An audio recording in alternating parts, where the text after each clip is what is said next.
Selamat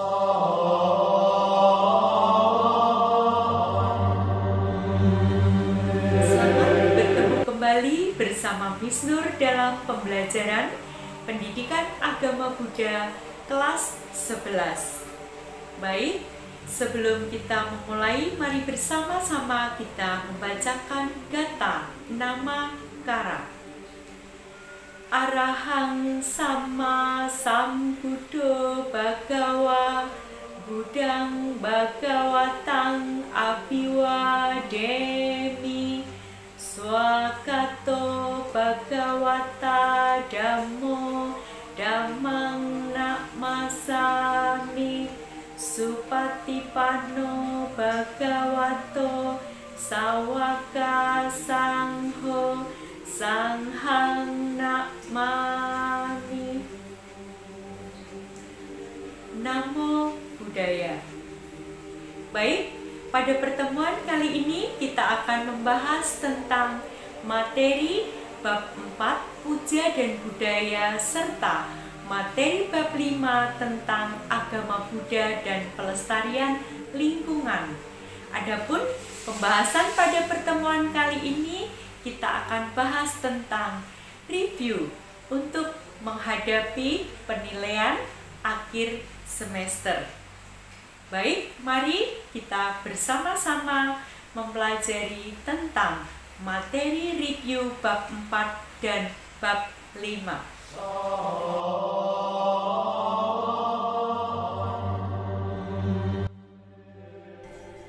Baik, pembahasan kita yang pertama adalah materi bab 4 tentang puja dan budaya. Apa itu puja?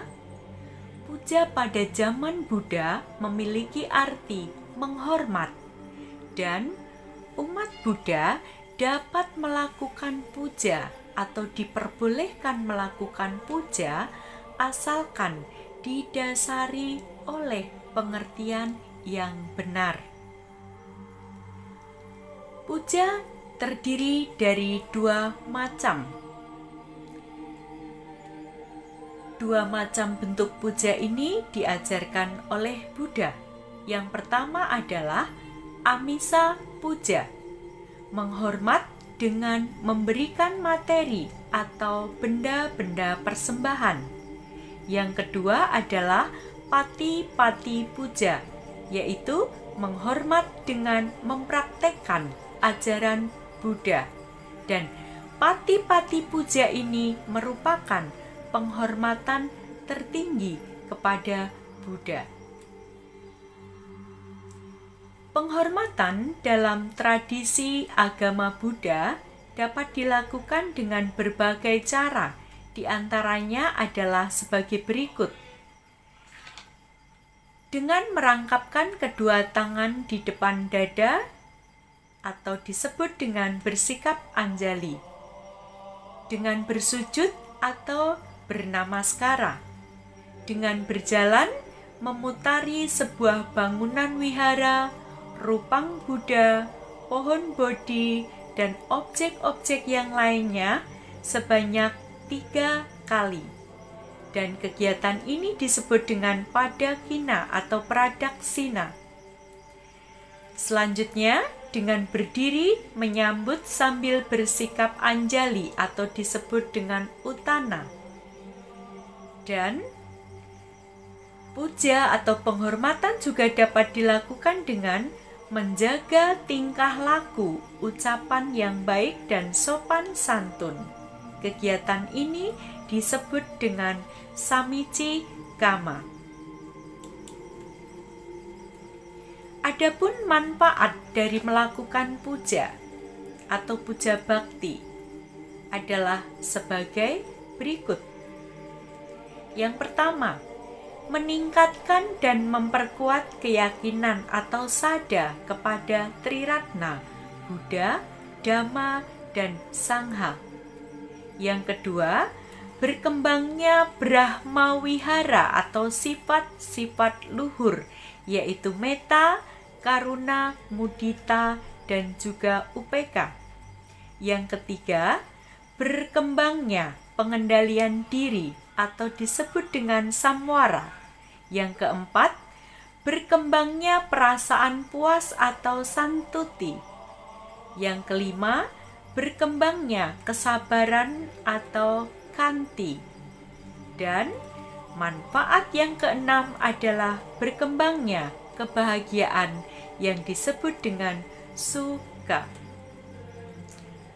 Pada zaman Buddha, ada satu kebiasaan yang dilakukan oleh para biku untuk merawat Buddha Gotama. Kebiasaan itu disebut dengan wata. Contoh kebiasaannya adalah mempersiapkan segala sesuatu yang diperlukan oleh Buddha, seperti membersihkan ruangan tempat peristirahatan Buddha, mempersiapkan air, dan keperluan-keperluan yang lainnya. Pada saat mempersembahkan benda persembahan di altar, apa yang harus dilakukan oleh umat Buddha? Pada saat mempersembahkan benda persembahan di altar, seorang umat Buddha harus memunculkan tekad dalam pikirannya agar sikap dan watak yang dimilikinya sesuai dengan makna benda yang dipersembahkan. Contoh, seseorang mempersembahkan air, dan sebaiknya ia punya tekad untuk dapat menjadi rendah hati, seperti halnya sifat dari air, yaitu mencari tempat yang lebih rendah. Pembahasan selanjutnya adalah tentang agama Buddha merupakan salah satu agama budaya. Apa itu agama budaya? Agama budaya berarti agama yang dibudidayakan, dan membudayakan agama berarti membumikan dan melaksanakan ajaran agama dalam kehidupan sehari-hari. Adapun wujud kebudayaan ada 3. Apa saja wujud kebudayaan tersebut? Yang pertama adalah gagasan, yang merupakan wujud ideal kebudayaan. Yang kedua, aktivitas, merupakan suatu tindakan berpola dari manusia dalam masyarakat tersebut. Yang ketiga, artefak. Artefak adalah wujud kebudayaan fisik yang berupa hasil dari aktivitas. Mari kita lanjutkan dengan urean-urean beberapa kitab ya, berkenaan dengan sikap baik yang dilakukan oleh umat Buddha. Dalam kitab Anguttara Nikaya terdapat 5 sikap baik yang dilakukan oleh umat Buddha untuk melakukan penghormatan. Apa saja 5 sikap baik tersebut? Yang pertama adalah memiliki keyakinan kepada Triratna. Yang kedua, memiliki sila yang baik. Yang ketiga, tidak percaya pada mistik atau magic. Yang keempat, tidak mencari kebenaran di luar dhamma. Dan yang kelima, berbuat kebajikan sesuai dengan dhamma. Berikut pembahasan mengenai agama Buddha dan tradisi. Ajaran Buddha toleran terhadap tradisi dan adat istiadat, asalkan tidak membahayakan kesejahteraan orang lain. Berkenaan dengan tradisi Buddha, menyatakan dalam kitab Kalama Sutta, jika tradisi itu masuk akal dan mendatangkan kebahagiaan bagimu dan kesejahteraan bagi orang lain, maka kamu seharusnya menerima dan mempraktekkan tradisi tersebut. Berikut tentang budaya. Budaya berkembang karena manusia. Manusia yang berbudaya adalah manusia yang mampu hidup sesuai budayanya. Baik, pembahasan berikutnya adalah bab 5, agama Buddha dan pelestarian lingkungan.